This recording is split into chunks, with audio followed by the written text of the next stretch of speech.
ఇంకా 13-14 రోజులు ఉన్నప్పటికీ జాతర యొక్క పరిస్థితి ఇప్పటికే సంతరించుకున్నది. ట్రాఫిక్ అంటే అన్నీ కూడా సులభంగా అయ్యే విధంగా పోలీస్ యంత్రాంగం కూడా ఎప్పటికప్పుడు మానిటరింగ్ చేస్తున్నటువంటి పరిస్థితి, ఎక్కడ కూడా ఇబ్బందులు లేకుండా.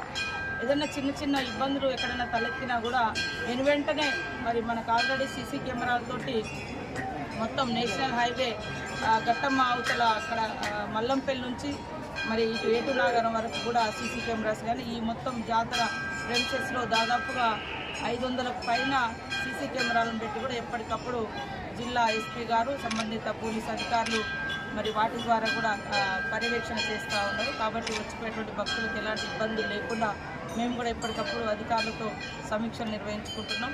ఎలాంటి భయం లేకుండా భక్తులందరూ స్వేచ్ఛగా సంతోషంగా కుటుంబంతో తరలి రావాల్సిందిగా పేరున కోరుకుంటా ఉన్నాం. అందరికీ మా స్వాగతం, సుస్వాగతం.